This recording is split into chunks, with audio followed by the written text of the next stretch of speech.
नमस्कार, आप देख रहे हैं HR न्यूज।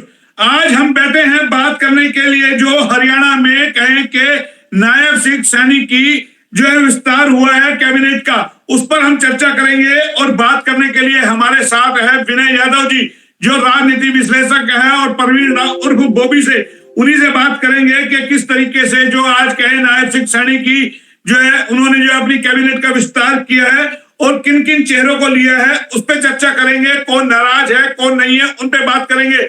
सबसे पहले बॉबी राव जी, आप ही के पास आता हूं।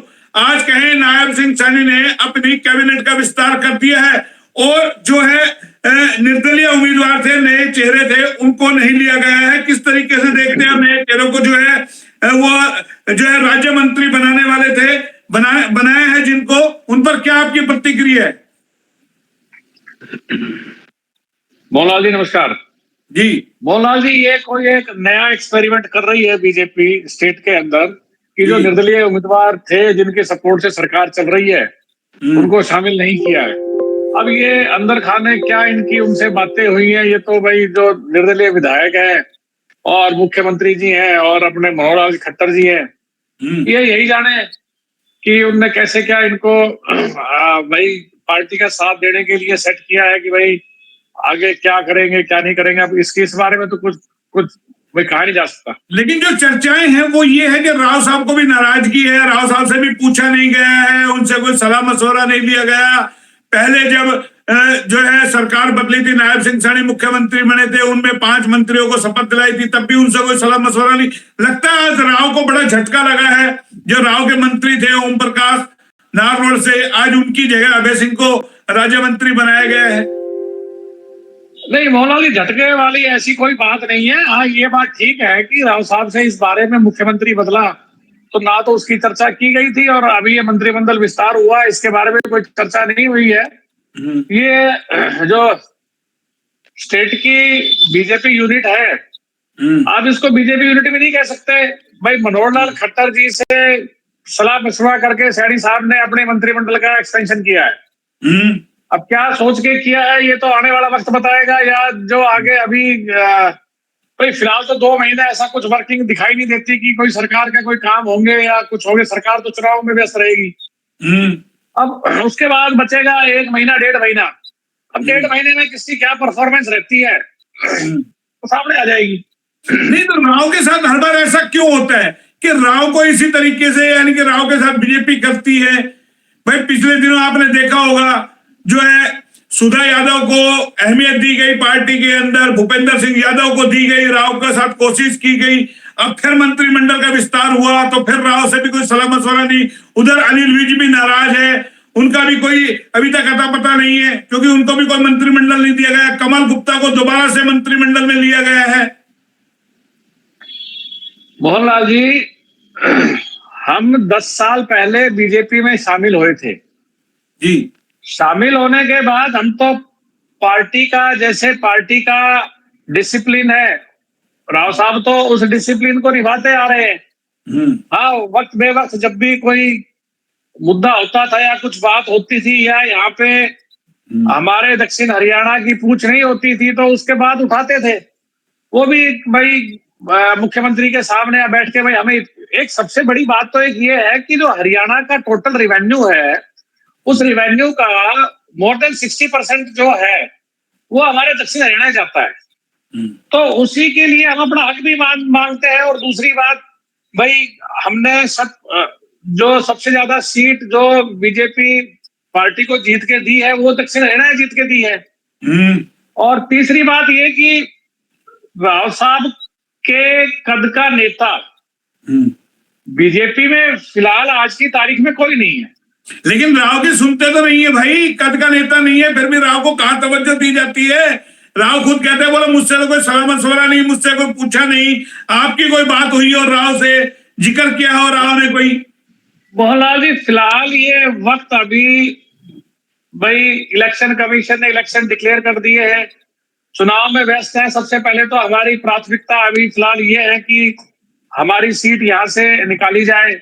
अब ये वक्त भी नहीं है, मौका भी नहीं है कि इस बार सीधा विनय जी के पास आ जाता हूँ। विनय जी, आज मंत्रिमंडल का विस्तार हुआ, नए चेहरों को कहें जिस तरीके से लिया गया है, किस तरीके से देखते हैं। जो निर्दलीय उम्मीदवार थे उनको दरकिनार कर दिया। मैं लगातार, क्योंकि ये राव के समर्थक है बोबी राव जी, ये तो खुल के बोलते नहीं है, डर जाते हैं कि न जाने क्या मुंह से निकल जाए। लेकिन आप और हम तो बात कर ही सकते हैं। राव से कोई पूछा नहीं, राव का बयान भी आ गया। देखिए बाकायदा प्रेस कॉन्फ्रेंस में सवाल किया गया राव से कि जी मंत्रिमंडल का विस्तार हो रहा है, आपसे पूछा है? बोला भाई ना मुझसे कोई सलाह ली, ना कोई मुझसे मशवरा लिया, ना मुझसे कोई पूछताछ की, मुझे कुछ नहीं पता।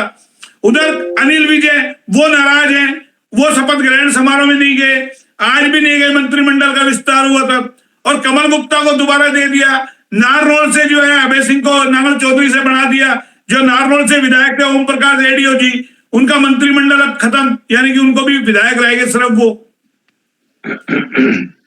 मोहन जी, कुल मिलाकर लोकसभा चुनाव को देखते हुए भारतीय जनता पार्टी केवल एक जातीय कार्ड खेलना चाह रही है।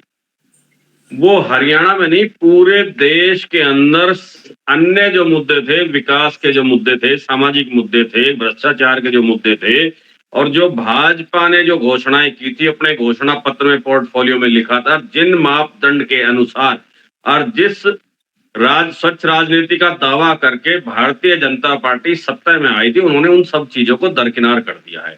और उसका नतीजा ये रहा कि इन 10 सालों में धीरे धीरे जनता ने भी इनको नकारना शुरू कर दिया, इनको साइडलाइन धीरे धीरे लगा रही है।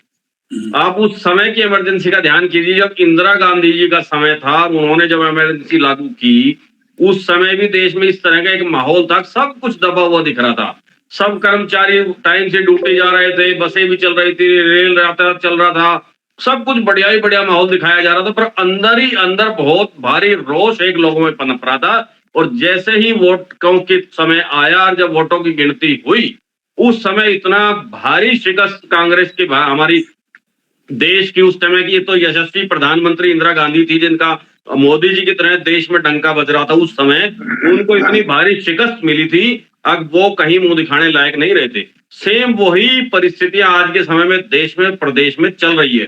तो आपको लगता है विनय जी रोकूं, आपको लगता है भाजपा में भी फूट हो गई है, बगावत हो गई है, नाराजगी होने लग गई है, लोग अपनी बात को रखने लग गए हैं? अनिल विज को मनाने की बहुत कोशिश की, नहीं माने। मंत्रिमंडल में आज जो हुआ विस्तार, उसमें भी वो नहीं गए, यानी कि गोलगप्पे खा रहे हैं वो। लेकिन कहीं भी मंत्री में जब सरकार नहीं चुनी जा रही है, वो वहां नहीं पहुंचते। मतलब नाराजगी क्या है? इतना सीनियर नेता, लगता है 2024 में इनका विधानसभा में पत्ता ही काटने की तैयारी की जा रही है। देखिए, अनिल विज जी में और हमारे माननीय राव साहब में एक खासियत है कि वो अपनी बातों को, चाहे वो अच्छी है चाहे बुरी है, किसी भी पार्टी को, नेता को, वो कैसी भी उसकी अनुभूति हो या उनको कैसी भी वो समझ में आए, अपनी बात रखने में दोनों माहिर हैं और हर मौके पर अपनी बात ये रखते भी हैं, ऐसा नहीं है नहीं रखते। पर क्या आज के समय में भारतीय जनता पार्टी का जो सर्वोच्च कैडर है, उनको ना सलाह चाहिए किसी की, और ना ही उनको किंतु परंतु चाहिए, और ना किसी की राय चाहिए, ना वो किसी से मार्गदर्शन चाहते हैं। वो अपने आप को हर चीज में निपुण और पारंगत समझ रहे हैं, इसलिए उनको कोई भी चीज बर्दाश्त नहीं है। उनके लगाए हुए कोमा पर भी, अगर कोई कोमा भी उन्होंने कोई लगाया, उस पर भी अगर क्वेश्चन मार्क लगाने की कोशिश करता है, तो उस आदमी की राजनीति पे क्वेश्चन मार्क लगा के उसको साइडलाइन कर देते हैं। तो वही चल रहा है।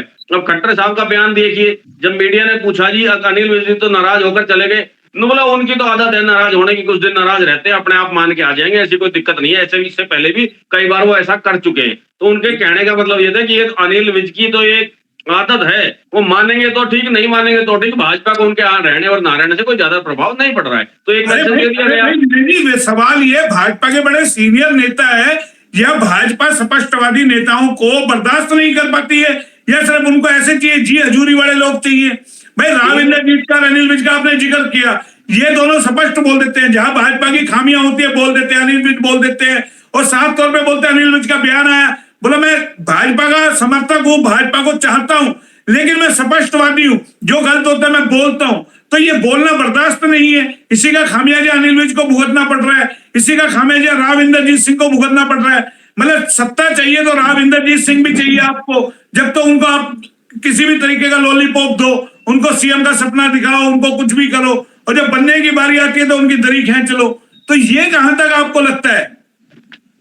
मोहन जी, दक्षिणी हरियाणा की बात करें तो भारतीय जनता पार्टी को राव साहब के बराबर का या खिलाफ कोई ऐसा नेता इनको नहीं मिल पाया जो चुनाव लड़ाकर सीट निकाल सके। तो इसलिए भाजपा की मजबूरी थी कि उनको टिकट दी गई।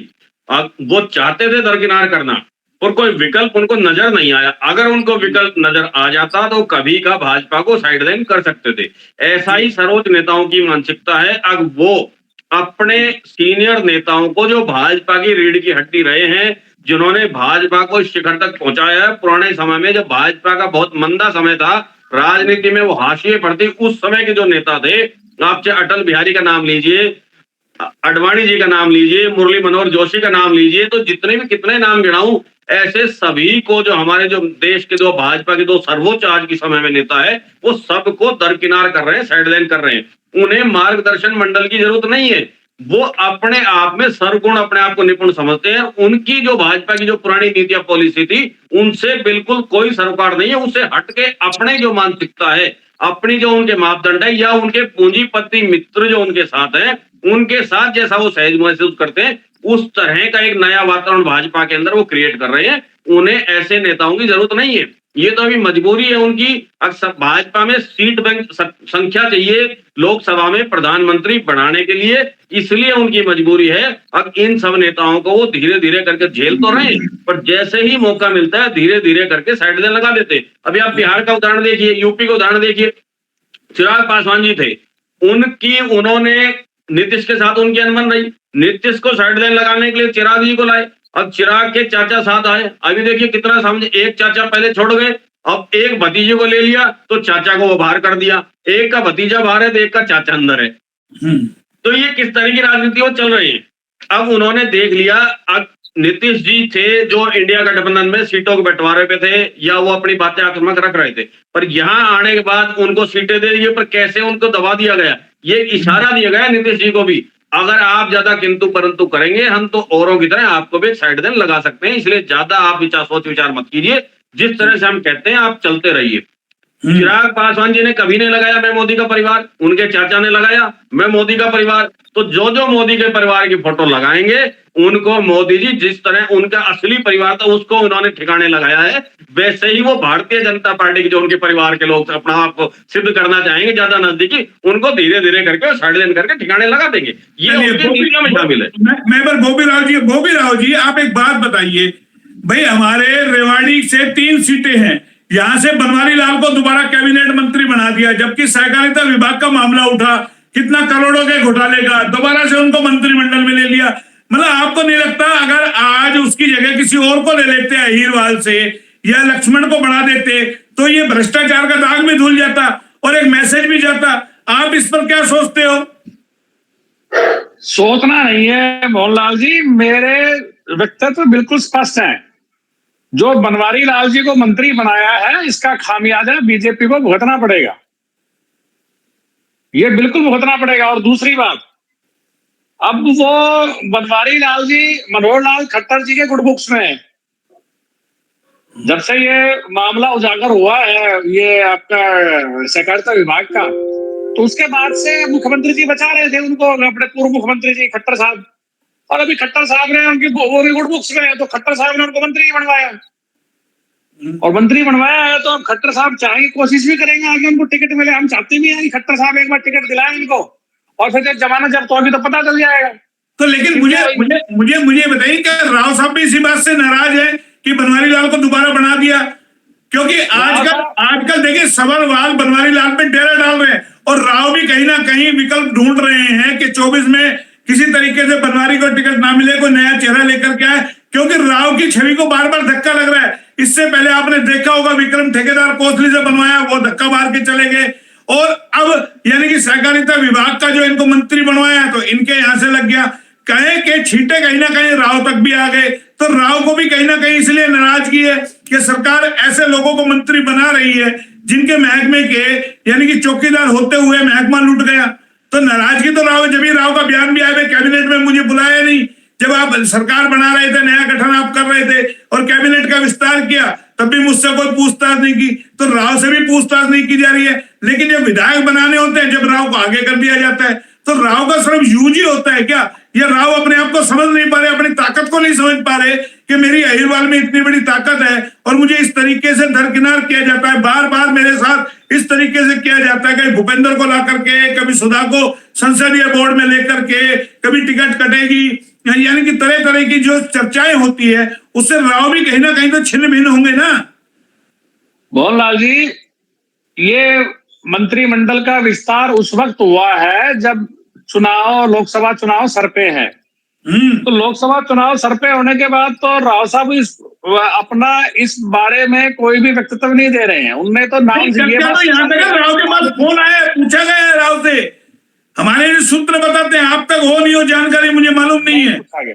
नहीं पूछा गया राव साहब से, ना तो कोई चर्चा हुई है इस विषय में और ना ही राव साहब से कोई इस बारे में डिस्कशन हुआ है। पहली बात तो एक। दूसरी बात, मैं आपको जो मैं कहना चाह रहा हूँ, ये मेरी पर्सनल ओपिनियन है, राव साहब की ओपिनियन नहीं है। जो मैं कहना चाह रहा हूँ, मैं आपको ये कहना चाह रहा हूँ कि आज खट्टर साहब ने 9 साल राज कर लिया।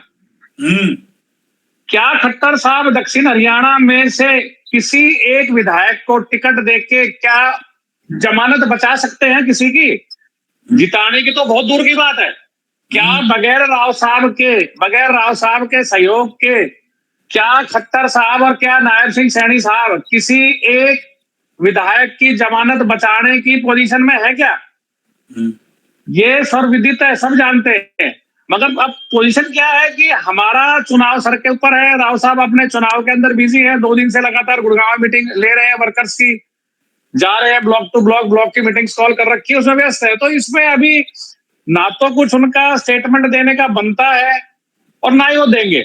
हाँ, ये बात जरूर है कि एक बार चुनाव खत्म हो जाए और चुनाव खत्म होने के बाद परिस्थितियां बनेगी तो खुल के बोला भी जाए, क्योंकि उसके बाद फिर चुनाव राव जी, जो राव को घाव मिलते हैं वो भुलाए थोड़े ना जा सकते हैं। एक के बाद एक घाव मिलते हैं राव को, एक के बाद एक राव को एक तरीके से एक पतंग की तरह बना लिया। जब मन में आए ढील दे दी, जब मन में आए खींच ली, जब मन में आए ढील दे दी, जब मन में आए खींच ली। तो ये स्थिति कहीं ना कहीं अहिरवाल के सम्मान को ठेस पहुंचाती है। राव का कर कितना बड़ा है, राव को उस हिस्से का सम्मान मिलना चाहिए।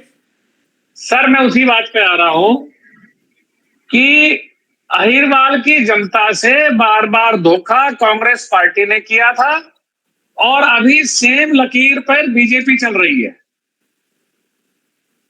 पहले कांग्रेस ने भी ऐसे ही धोखा दिया। 2004 के अंदर, 2002 के अंदर मुझे याद है एक रैली हुई थी यहाँ पे रिवाड़ी में, तो रैली हुई थी तो चौधरी वीरेंद्र सिंह हुड्डा साहब सब राव साहब की छतरी के नीचे आए थे और उन्होंने कहा था कि भाई आप इनके खिलाफ लड़ो, चौटाला साहब के खिलाफ लड़ो, यहाँ से कांग्रेस आपके साथ रहेगी और आप हमारे लीडर हो। और वो एक रैली की गई थी यहाँ पे रिवाड़ी के अंदर, सारे साथ थे। जब मुख्यमंत्री बनने का नाम आया तो हुड्डा साहब बना दिए। फिर यही हुआ, तो फिर बाद में यही रिपीट हुआ 5 साल बाद भी। अब बीजेपी ने पहली बार जब 2014 के इलेक्शन थे आखिर में, तब कहा था कि भाई राव साहब को मुख्यमंत्री बनाएंगे और राव साहब को भाई उनने कहा भी था, उसमें लेके जहां से सारी जनता ने सारी सीटें जिता दी। उसके बाद इलेक्शन आए 19 के आए तो भी वही हुआ कि भाई हमने तो, अब देखो 41 सीट बीजेपी गवर्नमेंट की 41 सीट थी, 41 या 42 थी, जो भी थी। अब उस 41 में से जो मैक्सिमम योगदान है, अगर आप क्षेत्र वाइज देखो कि पूर्व हरियाणा, पश्चिम हरियाणा, उत्तर हरियाणा, दक्षिण हरियाणा, तो दक्षिण हरियाणा का योगदान सबसे ज्यादा है। लेकिन मेरा सवाल देखिए बोबी राव जी, आप बिल्कुल ठीक कह रहे हैं, मैं भी मान रहा हूँ राव कद्दावर नेता है, राव का डंका बजता है, लेकिन राव अपनी ताकत नहीं समझ पाते क्या? हर बार यानी कि हम कठपुतली बन जाते हैं। अहिरवाल के क्या लोग अपनी ताकत को समझ नहीं पाते हैं? उनके साथ किस तरीके का भेदभाव होता है, किस तरीके का उनका यूज किया जाता है, तो ये चीज कब समझ में आएगी? विनय जी, मैं विनय जी से सवाल करता हूँ। विनय जी, आप बताइए इस सवाल का जवाब। क्या राव साहब को समझना चाहिए कि मेरी इतनी ताकत है, मैं अपना हक मांगू डंके की चोट पर? मोहन जी, सबसे पहली बात तो आपने कि राव साहब नाराज है या प्रसन्न है इस मुद्दे। भारतीय जनता पार्टी को इस बात से कोई फर्क नहीं पड़ता कि राव साहब नाराज रहे या प्रसन्न रहे। या आप मान के चलिए चाहे राव साहब नाराज है, उनकी ना प्रसन्नता को कोई पूछ रहा है इस भारतीय जनता पार्टी में, ना कोई नाराजगी को उनकी को पूछ रहा है। नाराज पहले कई बार हो चुके, उस नाराजगी का क्या फायदा मिला उनका? किसी ने पूछा, अपनी बात कह के एक साइड हो लेते, पार्टी उस पर कोई ध्यान ही नहीं देती है।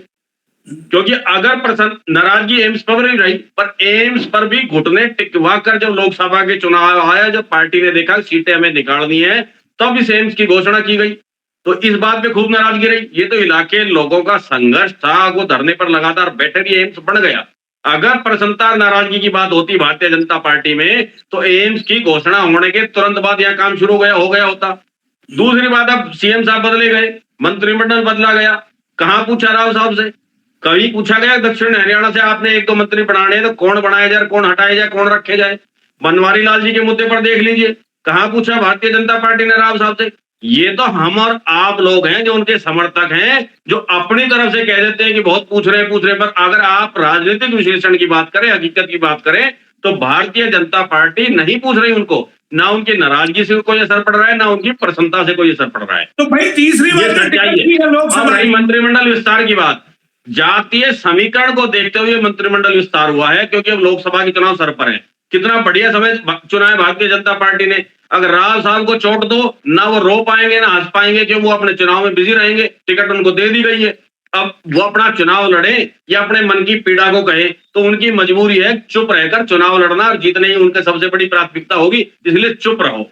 तो उनके खिलाफ खूब षड्यंत्र हुए, पहले भी हुए, मगर कहां बोल पाई वो, कहां सुनी पार्टी ने उनकी? कहीं भी नहीं सुनी। तो ये उनकी प्रसन्नता का सवाल नहीं है, ये तो भाजपा का सवाल है। अब हम उनको कितना टॉर्चर करें और वो कब तक पार्टी में रुक सकते हैं? फिक्सर लगाने जा रहे हैं, राव साहब कहते हैं हम 6ठी बार जीतेंगे, छक्का लगेगा।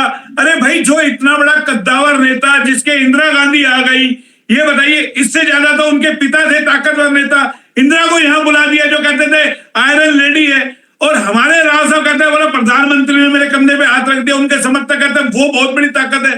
तो ये सवाल समझ नहीं आता ना अहिरवाल के लोगों को।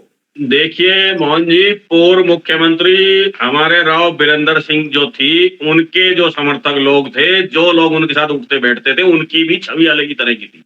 वो अपने अपने इलाके के बहुत अच्छे नुमाइंदे थे, अच्छे उनके थे, वो बिजनेसमैन नहीं थे, ना वो कॉर्पोरेट लॉबी थी ना बिजनेस लॉबी, वो सारे जमींदार थे। और चाहे वो गांव के सरपंच रहे हो, चाहे वो चेयरमैन रहे हो, जो राव बीरेंद्र के साथ जुड़े हुए थे, उनकी एक अलग ही राजनीतिक पकड़ थी अपने अपने क्षेत्र के अंदर। तो उनसे तुलना करना राव साहब की तो वो हो ही नहीं सकती, इस बात में तो कोई दो राय नहीं है। वो हमारे जब तक राव साहब रहे, उन्हें एक एक आदमी की आंखों से परख होती थी, इलाके की परख होती थी, कौन आदमी उनका निष्ठावान है कौन नहीं है, वो उसी से भाग जाते थे। अब वो चीजें रामपुरा हाउस के अंदर नहीं। अब ये बिल्कुल नई लॉबी रामपुरा हाउस में एंटर कर गई है, जिसको आप कॉर्पोरेट लॉबी कहिए या बिजनेस लॉबी कहिए। वो अपने नफे नुकसान के दायरे में रहते हैं, या फिर सत्ता के लिए कि भाई हमें सत्ता मिल गई, हम चुनाव जीत गए, यहीं तक सीमित है। दूसरी बात ये, अब जो भी पार्टियां हैं, चाहे वो कांग्रेस की बात रही, सबसे ज्यादा रेवेन्यू दक्षिणी हरियाणा देता है, इसमें कोई दो राय नहीं, मगर उतना हक नहीं मिलता। मैं बिल्कुल सहमत हूं प्रवीण भाई की बात से। मगर एक चीज और है, कांग्रेस रही और चाहे भारतीय जनता पार्टी रही, उन्हें पता है कि हमारे यहाँ के माननीय सांसद साहब राजाशाही नेता हैं, राजशाही राज है, राज में जीत गए, मौज कर रहे हैं, वो संघर्ष नहीं कर सकते, वो पूरे 5 साल जनता के बीच में, इलाके के बीच में नहीं रह सकते हैं। तो वो केवल मंच से तो अपनी बात कह सकते हैं, वो भी जब चुनाव का समय हो या उनकी किसी बात को पार्टी ना माने तो। पर उसके खिलाफ संघर्ष करना, आंदोलन खड़ा करना, जनता के बीच पूरे समय रहना, ये उनके बस की बात नहीं है, क्योंकि वो राजशाही नेता है। ये पार्टियां दोनों समझ चुकी हैं, चाहे वो कांग्रेस है और चाहे भारतीय जनता पार्टी है।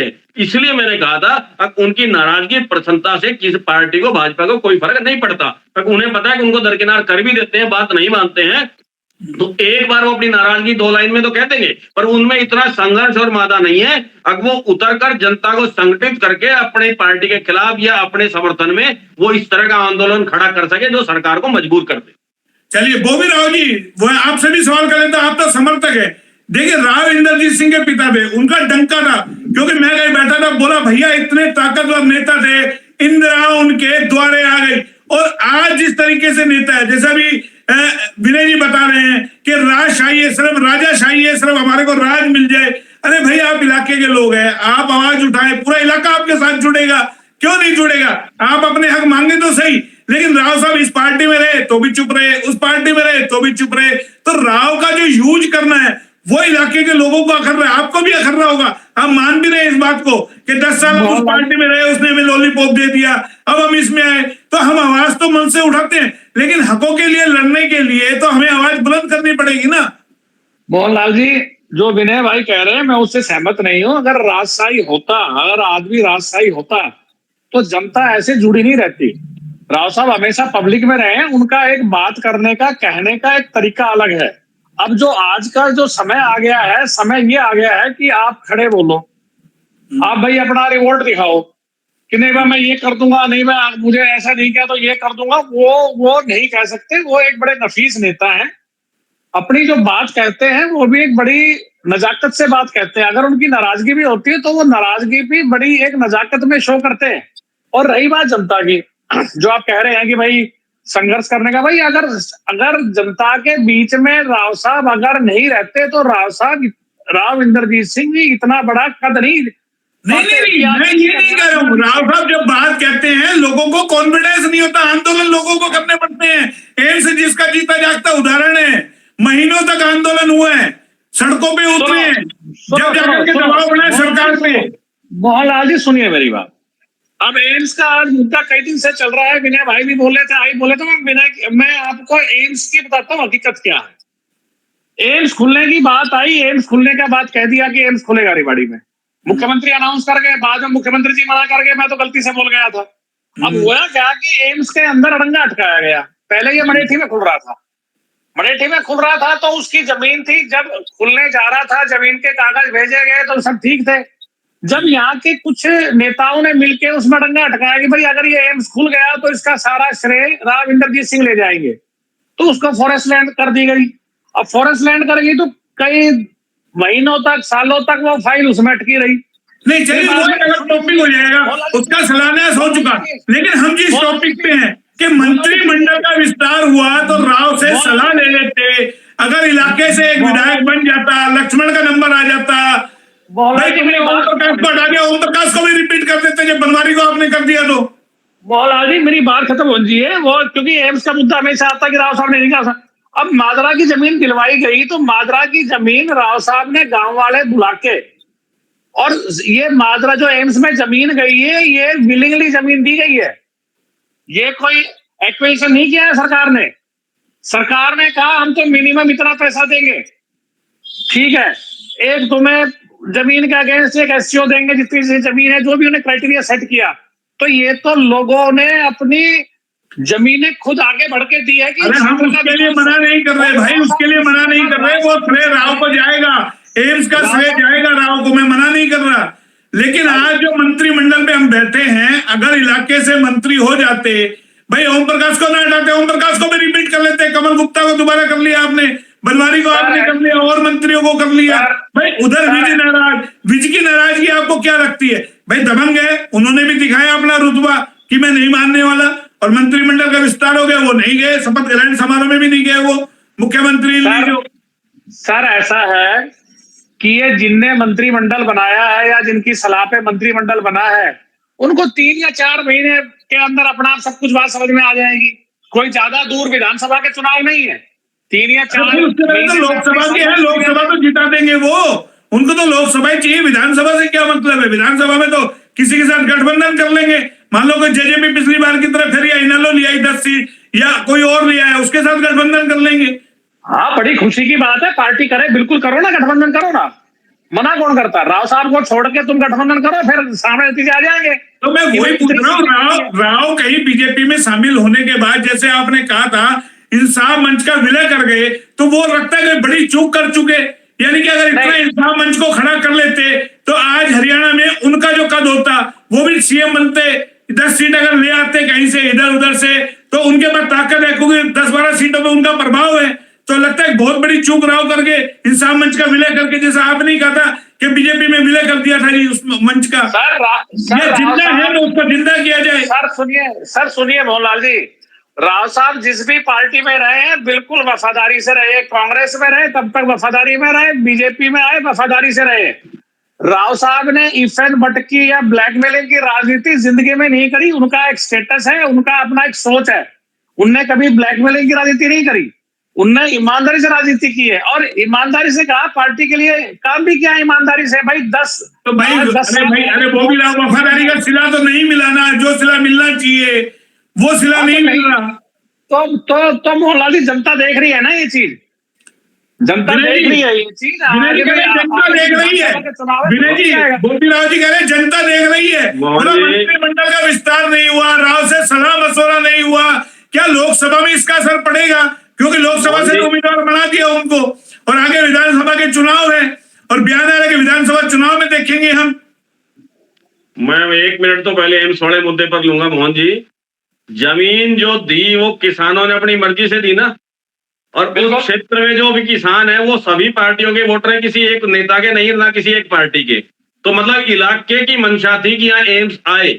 मुख्यमंत्री और प्रधानमंत्री जी नहीं चाहते थे एम्स बनाना, उन्होंने टाल दिया था, मगर वहां के लोगों ने उनकी हर जो अड़ंगा वो अड़ा रहे थे, उन हर बात को दरकिनार करते हुए सारी सुविधाएं उपलब्ध कराई उनको।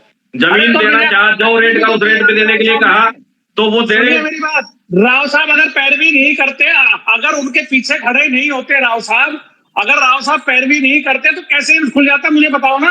अरविंद भाई सत्ता में है, सांसद है, तो उनकी मजबूरी है, खड़ा होना पड़ेगा, वरना विपक्ष खड़ा होता। ये मान के चलिए उनकी जगह कोई और सांसद होता वो भी खड़ा होता, क्योंकि जब इलाके की आवाज उठती है ना, एक सुर में आवाज उठती है। इतना भारी जब वो कैंपेन चला था एम्स बढ़ाने के लिए पूरे एरिया के अंदर, इलाके के अंदर, अब हर आदमी चाहे वो किसी पार्टी का था, किसी समुदाय, जाति वर्ग किसी का भी था, वो सारे जुड़ गए थे उस एम्स बनाने के संघर्ष समिति के साथ। तो उस परिस्थिति में सत्ता में जो है उसका दायित्व तो बढ़ता है तब उनकी बात आगे पहुंचाए। विपक्ष के पास कोई नहीं ले जाएगा पत्र लेके कि आप ये मांग रखिए सरकार से, वो सरकार के नुमाइंदों के पास ही लेके जाते हैं। ये एक सिस्टम है और वो ही बात को आगे पहुंचाएंगे। पर जो देरी, इतना लंबा समय जो खींचा गया और बीच बीच में अड़ंगे उठाए गए, आप कहते हो कि भाजपा के अन्य नेता उधर उठाए गए, फिर ये नूरा कुश्ती लोगों को बेवकूफ बनाने के लिए क्यों कर रही है सरकार? अगर भाजपा के लोग बनवाना चाह रहे हैं, भाजपा के बीच में रोकना चाह रहे हैं, तो मतलब जनता बेवकूफ है क्या दक्षिण हरियाणा की, हमारे इलाके की? अब वो आपकी जीतकरण में वो यहाँ की बदहाली का शिकार बने और उनके काम देर से और ना हो, ये तो मतलब लोगों को बेवकूफ बनाने वाला काम हो गया भाजपा की सरकार की तरफ से। उनके ही नेता पैरवी करे बढ़ाने के लिए, और उनके ही नेता भारतीय जनता पार्टी के जो नेता हैं वो ही उसका विरोध करें। ये आपस की बात नहीं है, उन नेताओं के आपस में बढ़ती या नहीं बढ़ती वो मुद्दा नहीं है। मुद्दा ये है कि भारतीय जनता पार्टी के ही नेता रहे पक्ष और विपक्ष के, उन्होंने जनता को बेवकूफ बनाया। या सरकार की एक सोची समझी चाल थी एम्स को यहाँ से विस्थापित करने, ना बनाने की, कहीं शिफ्ट करने की या ना बनाने की। हो सकता है सरकार की मंशा रही हो, चाल रही हो उनकी, आपस में इनसे ही बयान दिलवा के लड़वाते रहो और एम्स ना बने, ये भी तो हो सकता है ना। टॉपिक अलग हो जाएगा मेरा। चलिए मैं उसी मुद्दे पर आ रहा हूँ। अब अगले मुद्दे पर आप कह रहे थे जी, अब आपने रखा मंत्रिमंडल विस्तार का मुद्दा। तो कितना फायदा बीजेपी को होगा या नुकसान होगा? मैं बता, मंत्रिमंडल विस्तार भारतीय जनता पार्टी ने लोकसभा के चुनाव में फायदा लेने के लिए किया, इसमें कोई दो राय नहीं, ये सभी मानते। क्योंकि जिस तरह का जातीय समीकरण कार्ड खेला गया, अब 2 बड़ियों को बनाया गया, 2 पंजाबियों को बनाया गया, 1 जाट को बनाया गया, 1 वाल्मीकि को बनाया गया, अहीर को बनाया गया, सभी जातियों को साधने का उन्होंने प्रयास किया है अपनी तरफ से। अब वो कितने सफल हो पाते हैं, कितना साध पाते हैं, क्योंकि एक को साधने के चक्कर में तो नाराज भी हो जाते हैं। जैसा कि दक्षिणी हरियाणा के अंदर हमारे सांसद साहब नाराज है, उधर अनिल विज जी नाराज है और अन्य कई नेता नाराज है। तो ऐसा नहीं है कि इनके इसका मंत्रिमंडल विस्तार से सब कुछ ठीक हो गया, भाजपा में सब कुछ सकुशल हो गया, ऐसा कुछ नहीं है।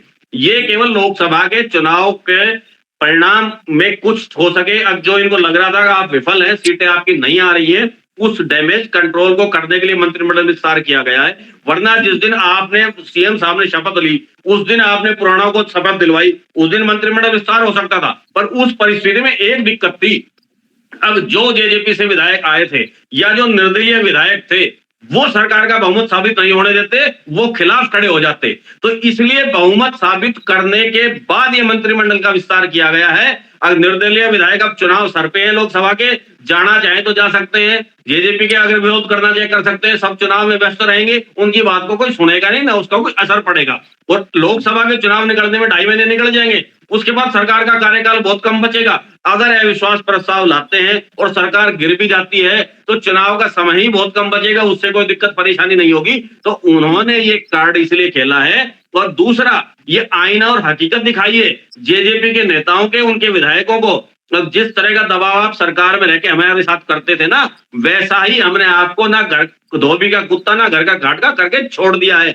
और जो निर्दलीय विधायक सरकार के साथ थे और बार बार कहते थे हमें मंत्री बनाइए, मंत्री बनाइए, उनको भी उनकी औकात दिखाने का जो काम किया है भारतीय जनता पार्टी ने किया है। दूसरा, जो भारतीय जनता पार्टी में नेता थे जो अपनी पैठ समझते थे, अपने आप को कद्दावर नेता समझते थे, पुराने नेता समझते थे, अब हमारा इलाके में वर्चस्व है, ये विस्तार करके उन नेताओं को भी एक तरह से आईना भाजपा ने दिखाया है। तो उन्होंने एक तीर से कई शिकार एक साथ किए हैं, बिल्कुल मौके पे किए हैं। अब वह ना छोड़ सकते हैं, ना भाग सकते हैं, ना साथ रह सकते हैं, तो उनकी मजबूरी है चुप रहना, इसलिए सबकी मजबूरी है, चुप रहना मजबूरी है। विनय जी ने तो बड़ा खुल के विस्तार में अंत में बता दिया। बोबी राव जी, क्या लगता है ये चीजें सबके साथ हैं? अभी राव के साथ भी होगी, अब चुनाव जीतिए, बाद में मंत्रिमंडल में जगह मिलेगी नहीं मिलेगी, 24 के अंदर आगे क्या कुछ होगा, उनके साथ भी ऐसा होगा। अगर विधानसभा में जीतना है तो जब तक राव को राज्य रखो, और विधानसभा का जैसे ही चुनाव खत्म होगा, सरकार आएगी, फिर राव का इसी तरीके से 5 साल सिस्टम चलता रहेगा।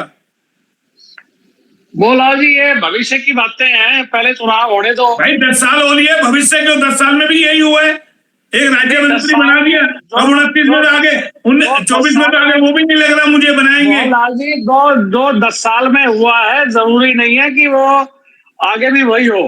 अभी जरा ये चुनाव हो जाने दो, चुनाव होने के बाद इसकी कोई रणनीति बनाई जाएगी, फिर देखते हैं इसमें क्या होता है आगे। चलिए देखते। लेकिन आज के मंत्रिमंडल में कुछ बोलेंगे? जिस तरीके से विनय जी तो बड़ा स्पष्ट बता दिया कि भाई लोकसभा का चुनाव है, निर्दलीय को दरकिनार कर दिया, सबको मैसेज दे दिया कि इस वक्त हम वन मैन शो हैं, जो हम चाहेंगे वो करेंगे। मोहनलाल जी, मैंने आपको शुरू में कहा था कि ये मंत्रिमंडल खट्टर साहब और सैनी साहब ने बनाया है। अब इसके रिजल्ट्स क्या आते हैं ये लोकसभा चुनाव के बाद पता चलेगा। अगर रिजल्ट्स 10 की 10 सीट आ जाती हैं तो इनकी वाहवाही हो जाएगी, और अगर 10 की 10 सीट नहीं आई तो उसमें जिम्मेवारी भी इन दोनों की बनती है मंत्रिमंडल की। तो ये तो देखते हैं अभी। अगर नहीं आएगी तो राव को फिर बना लेंगे, फिर राव का कद बड़ा कर देंगे, और फिर विधानसभा जीतनी है, फिर राव को बता देंगे कि राव आप बड़े हैं तो अब विधानसभा में हमारी सीटें ला दीजिए। बात करेंगे ना उस वक्त।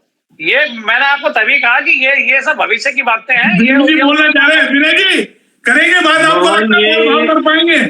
हरियाणा की विधानसभा चुनाव में भी कम समय बचा है, 2.5 महीने लोकसभा में निकल जाएंगे, 15 दिन विरोध और समन्वय में निकल जाएंगे। उसके बाद अगर किसी को मना के लॉलीपॉप दे दिया जाता है, 2-3 महीने के लिए अगर किसी के कहने से उनके मंत्री को बना दिया जाता है, एस्टैब्लिश कर दिया जाता है, तो वो एक लोकसभा चुनाव तो निकल चुका होगा। विधानसभा के चुनाव के अंदर वो इस तरह का उनको राजी करके लोगों में मैसेज देंगे, उसके दम पे फिर विधानसभा की सीटें जीतेंगे, और फिर यही धोखा दक्षिणी हरियाणा की साथ के साथ फिर हो सकता है, क्योंकि ये बात एक बार नहीं हो रहा, ये बार बार रिपीट हो रहा है। जब एक गलती कई बार होती है ना, तो उसको भरोसे लायक नहीं समझना चाहिए। अब आगे भविष्य में क्या होगा, ये धोखा हुआ है और आगे भारतीय जनता पार्टी की तरफ से फिर होगा, वो तो उनकी मजबूरी होती है कि उन्होंने चुनाव में वोट लेने हैं, इसलिए इस तरह का एक अल्पकालीन उनको लुभावना वादा देके या एक वो उनकी बातों को मानकर लोगों को बेवकूफ बनाया जाता है। हमने आप लोगों की मान तो ली, अगर मानना होता तो पूरे 4.5 साल ये निकल गए, 5 साल पिछले निकल गए, दक्षिणी हरियाणा से सीएम 9.5 साल में अब तक सोच नहीं पाए। अब बढ़ना चाहिए,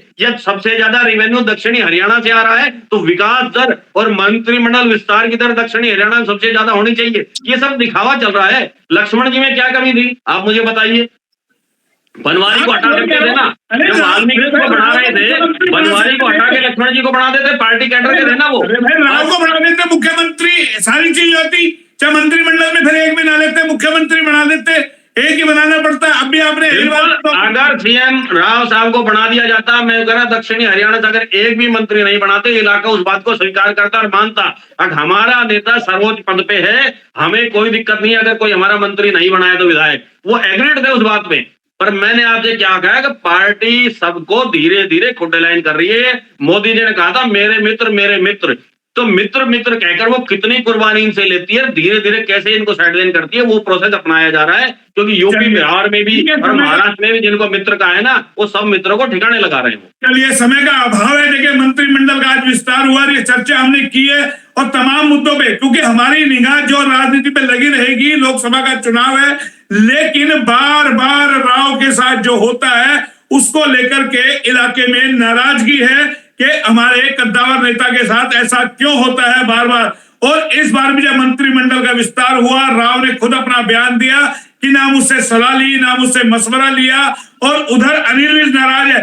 तो इन नाराजगियों का क्या परिणाम 2024 के विधानसभा चुनाव में देखने को मिलेगा, ये देखेंगे यह पार्टी राव को और अनिल विज को राजी कर लेगी। तो आज मंत्रिमंडल पे हमने पूरी चर्चा की। फिलहाल आप दोनों मेरे साथ जुड़े, बहुत बहुत धन्यवाद। फिर आएंगे किसी नए अपडेट के साथ, तब तक के लिए नमस्कार।